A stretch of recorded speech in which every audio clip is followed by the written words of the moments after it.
श्रीमद् भागवत गीता के पहले अध्याय का महात्म्य।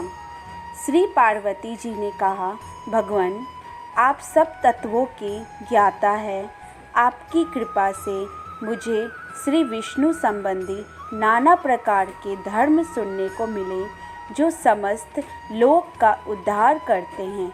देवेश, अब मैं गीता का महात्म्य सुनना चाहती हूँ, जिसका श्रवण करने से श्री हरि में भक्ति बढ़ती है। श्री महादेव जी बोले, जिनका श्री विग्रह अलसी के फूल की भांति श्याम वर्ण का है, पक्षीराज गरुड़ ही जिनके वाहन है, जो अपनी महिमा कभी च्युत नहीं होते तथा शेषनाग की सैया पर शयन करते हैं, उन भगवान महाविष्णु की हम उपासना करते हैं। एक समय की बात है, मूर दैत्य के नाशक भगवान विष्णु शेषनाग के रमणीय आसन पर सुखपूर्वक विराजमान थे। उस समय समस्त लोगों को आनंद देने वाली भगवती लक्ष्मी ने आदरपूर्वक प्रश्न किया। श्री लक्ष्मी जी ने पूछा, भगवान आप संपूर्ण जगत का पालन करते हुए भी अपने ऐश्वर्य के प्रति उदासीन से होकर जो इस क्षीर सागर में नींद ले रहे हैं, इसका क्या कारण है? श्री भगवान बोले, सुमुखी, मैं नींद नहीं लेता हूँ, अपितु तत्व का अनुसरण करने वाली अंतर्दृष्टि के द्वारा अपने ही माहेश्वर तेज का साक्षात्कार कर रहा हूँ। देवी, यह वही तेज है जिसका योगी पुरुष कुशाग्र बुद्धि के द्वारा अपने अंतकरण में दर्शन करते हैं तथा जिसे मीमांसक विद्वान वेदों का सार तत्व निश्चित करते हैं। वह माहेश्वर तेज एक अजर प्रकाश स्वरूप आत्मा रूप, रोग शोक से रहित अखंड आनंद का पुच्छ निष्पद तथा दैत्य रहित है। इस जगत का जीवन उसी के अधीन है, मैं उसी का अनुभव करता हूँ। देवेश्वरी, यही कारण है कि मैं तुम्हें नींद लेता सा प्रतीत हो रहा हूँ। श्री लक्ष्मी जी ने कहा, हर्षिकेश, आप ही योगी मनुष्यों के, आप ही योगी पुरुषों के ध्येय हैं। आपके अतिरिक्त भी कोई ध्यान करने योग्य तत्व है, यह जानकर मुझे बड़ा कौतूहल हो रहा है। इस चराचर जगत की सृष्टि और संहार करने वाले स्वयं आप ही हैं। आप सर्वसमर्थ हैं। इस प्रकार की स्थिति में होकर भी यदि आप उस परम तत्व से भिन्न हैं, तो मुझे उसका बोध कराइए। श्री भगवान बोले, प्रिय, आत्मा का स्वरूप दैत्य और अदैत्य से पृथक, भाव और अभाव से मुक्त तथा आदि और अंत के रहित है। शुद्ध ज्ञान के प्रकाश से उपलब्ध होने वाला तथा परमानंद स्वरूप होने के कारण एकमात्र सुंदर है। वही मेरा ईश्वरीय रूप है। आत्मा का एकत्व ही सबके द्वारा जानने योग्य है। गीता शास्त्र में इसी का प्रतिपादन हुआ है। अमित तेजस्वी भगवान विष्णु के ये वचन सुनकर लक्ष्मी देवी ने शंख उपस्थित किए और भगवान से कहा, यदि आपका स्वरूप परमानंदमय और मन वाणी को की पहुँच के बाहर है, तो गीता कैसे उसका बोध करती है? मेरे इस संदेह का आप निवारण कीजिए। श्री भगवान बोले, सुंदरी सुनो, मैं गीता में अपनी स्थिति का वर्णन करता हूँ।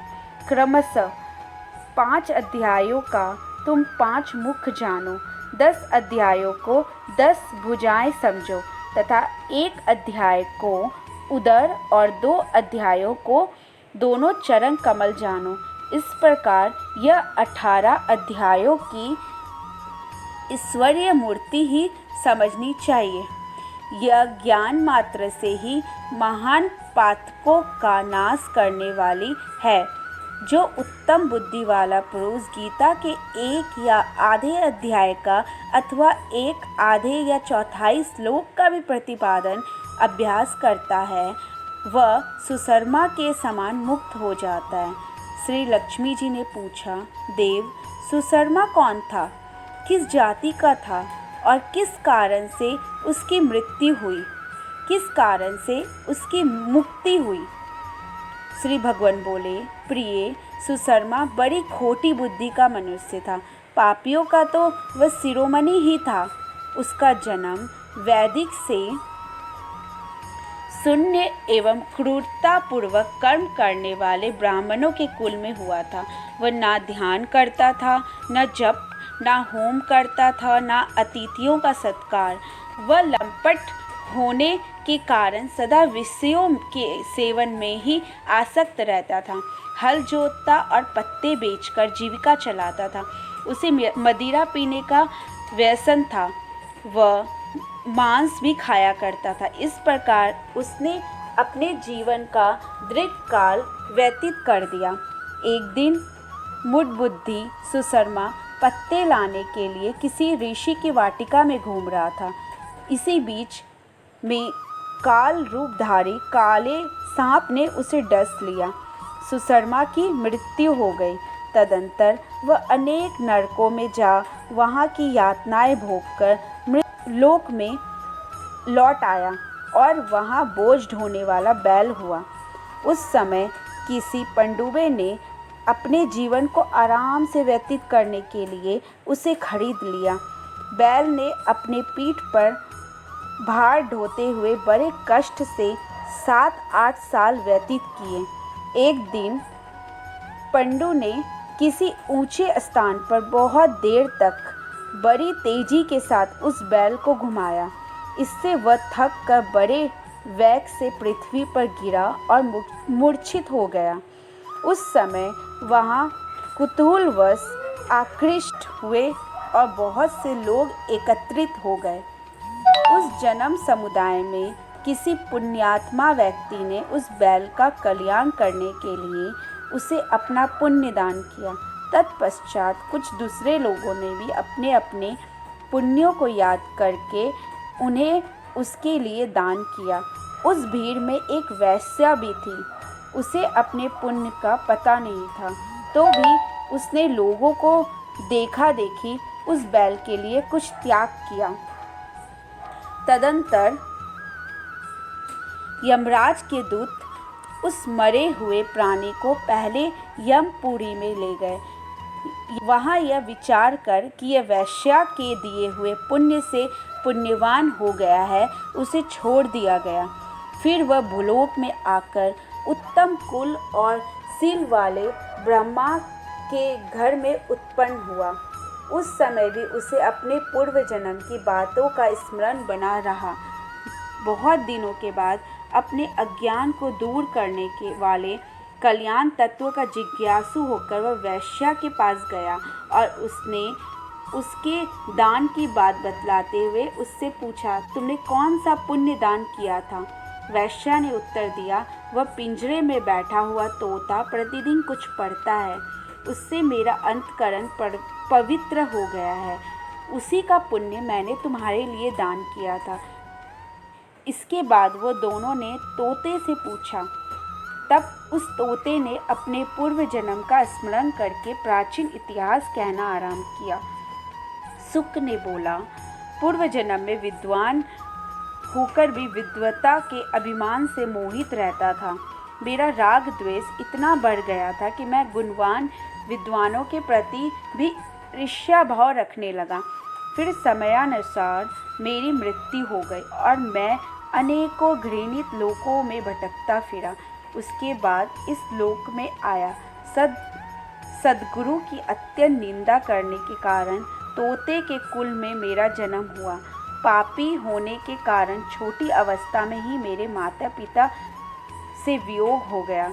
एक दिन मैं ग्रीष्म ऋतु में तपे हुए मार्ग पर पड़ा था। वहाँ से कुछ श्रेष्ठ मुनि मुझे उठा लाए और महात्माओं के आश्रय में आश्रम के भीतर एक पिंजरे में उन्होंने मुझे डाल दिया। वहीं मुझे पढ़ाया गया। ऋषियों के बालक बड़े आदर के साथ गीता के प्रथम अध्याय की आवृत्ति करते थे। उन्हीं से सुनकर मैं भी बारंबार पाठ करने लगा। इसी बीच में एक चोरी करने वाली बहेलिया ने मुझे वहाँ से चुरा लिया। तत्पश्चात इस देवी ने मुझे खरीद लिया। यही मेरा वृत्तांत है, जिसे मैंने आप लोगों से बता दिया। पूर्व काल में मैंने इस प्रथम अध्याय का अभ्यास किया था, जिससे मैंने अपने पापों को दूर किया।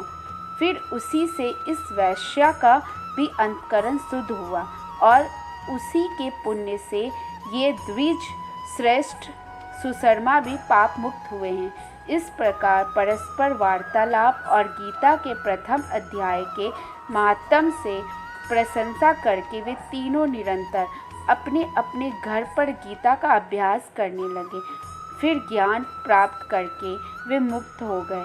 इसीलिए जो गीता के प्रथम अध्याय को पढ़ता है, सुनता है तथा अभ्यास करता है, उसे इस भवसागर को पार करने में कोई कठिनाई नहीं होती।